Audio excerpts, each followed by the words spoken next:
नमस्कार दोस्तों, mister start channel में आपका स्वागत है। दोस्तों, मेरा नाम राजू सिंह है और मैं एक अनुभवी ट्रक ड्राइवर हूं। मैं आपके लिए एक जबरदस्त और डरावनी कहानी लेकर आया हूं, जिसे सुनकर आपके रोंगटे खड़े हो जाएंगे। तो दोस्तों, देर ना करते हुए हम आपको सुनाते हैं वह कहानी। दोस्तों, दरअसल मैं दिल्ली से और अहमदाबाद के लिए एक दिन ट्रैक लेकर जा रहा था। दोस्तों, जिंदगी के तमाम उतार चढ़ाव देखे थे। 2 दशक से ज्यादा वक्त से वह देश के कोने कोने में सामान पहुंचा रहा था। इस बार उसे दिल्ली से अहमदाबाद तक का सफर लेकर जाना था। एक लंबा और थकावी सफर, जिसमें पहाड़ी रास्ते, वीरान इलाके और घने जंगलों से होकर गुजरना पड़ता था। अक्टूबर की एक ठंडी रात थी और राजू ने दिल्ली से ट्रक चलाना शुरू किया। सफर की शुरुआत अच्छी रही। सड़कों पर हल्का ट्रैफिक था और मौसम साफ। लेकिन जैसे ही उसने हरियाणा की सीमा पार की और अंधेरा घना होने लगा, सड़क के किनारे दोनों तरफ घना जंगल था, जिसमें दूर दूर तक कोई रोशनी नहीं दिखाई दे रही थी। ट्रक के केबल में अकेलापन राजू को महसूस होने लगा था। उसने रेडियो ऑन किया, लेकिन सिग्नल खराब था। तब उसने सोचा कि कोई हनुमान चालीसा सुन ले। गाड़ी के शीशे से बाहर जाते हुए राजू ने लंबी सांस ली और बुद्ध बताया, चलो भाई, भगवान का नाम लेकर निकलते हैं यहां से। दोस्तों, रात के करीब 11 बजे का समय था। राजू का ट्रक राजस्थान के सुनसान इलाकों में दाखिला हो चुका था। अब चारों तरफ वीरानी और सन्नाटा था। तभी अचानक सड़क और एक अजीब धुंध फैलने लगी। राजू ने हेडलाइट की रोशनी बढ़ाने की कोशिश की, लेकिन कोहरा और अंधेरा इतना घना था कि सामने का रास्ता देख पाना मुश्किल हो रहा था। सड़क के बीचों बीच उसको एक आकृति दिखाई दी, किसी इंसान जैसी, जो सड़क के बीचों बीच खड़ी थी। राजू ने तुरंत ब्रेक मारा और ट्रैक एक झटके से रुक गया। उसका दिल जोर जोर से धड़कने लगा। उसने बाहर झांक कर देखा, लेकिन कोई नहीं था। उसने मन ही मन में सोचा कि यह क्या भला थी। राजू ने खुद से यह सवाल किया था, लेकिन सफल को लेकर अब राजू के मन में अजीब सा ख्वाब बैठने लगा था। लेकिन उसने खुद को समझाया, कुछ नहीं है, बस आंखों का धोखा होगा। वह ट्रक को फिर से स्टार्ट करके आगे की तरफ चलने लगा। जंगल के बीच में कुछ ही किलोमीटर की दूरी चलने के बाद राजू एक घने जंगल में पहुंचा। वहां वह हिस्सा देखा था जिसके बारे में दूसरे ड्राइवर से उसने कई डरावनी कहानियां सुनी थी। रात में अचानक दिखने वाली परछाई, अजीब आवाज और लापता हो जाने वाले लोग। राजू को कभी इन बातों पर विश्वास नहीं होता था, लेकिन उसे राज्य जैसे जैसे वह जंगल के भीतर घुसता गया, माहौल और भी अजीब होता गया। अचानक उसे किसी के रोने की आवाज सुनाई दी। यह आवाज ट्रैक के ठीक बगल में से आ रही थी। राजू ने ट्रक धीमा किया और खिड़की से बाहर देखा। सड़क के किनारे एक औरत बैठी थी। वह सफेद कपड़ों में थी और बाल बिखरे हुए थे।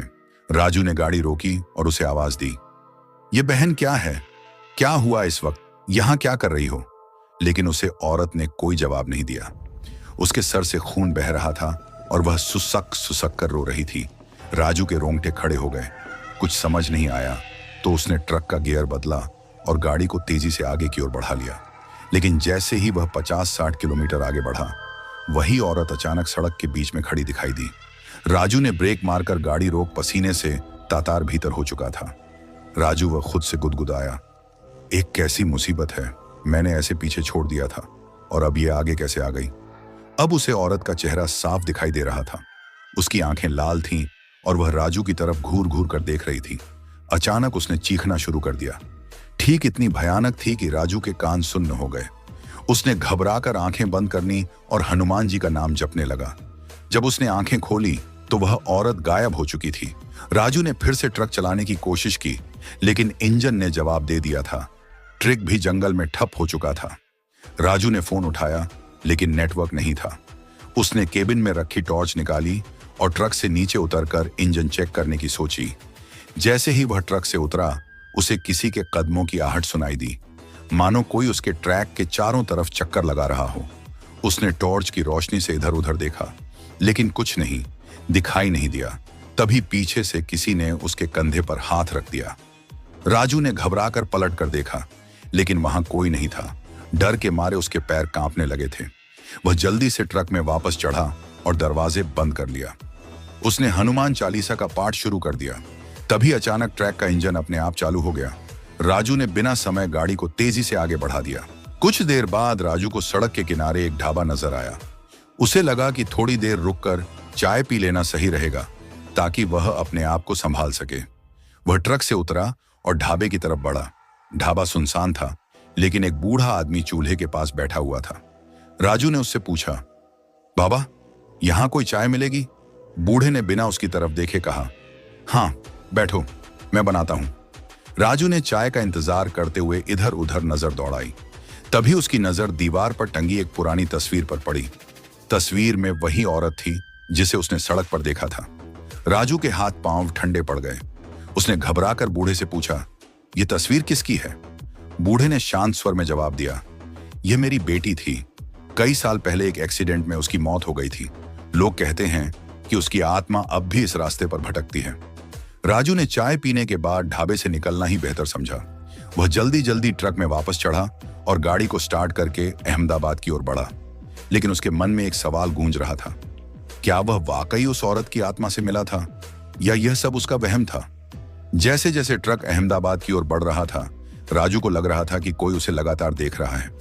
रास्ता खत्म होने का नाम नहीं ले रहा था और वह खुद को एक अंतहीन भंवर में फंसा महसूस कर रहा था। आखिरकार कई घंटों के खौफनाक सफर के बाद राजू ने सुबह होते होते अहमदाबाद की सीमा में प्रवेश किया। वह थक चुका था, लेकिन खुश था कि वह इस खौफनाक सफर से सही सलामत निकल पाया। उसने अपने आप से वादा किया कि अब वह कभी रात में इस रास्ते से नहीं गुजरेगा। यह थी राजू के खौफनाक सफर की कहानी। उम्मीद है आपको यह रोमांचक और डरावनी कहानी पसंद आई होगी। दोस्तों, कहानी अच्छी लगी हो तो प्लीज चैनल को सब्सक्राइब कर देना। मिलते हैं अगले वीडियो में। धन्यवाद।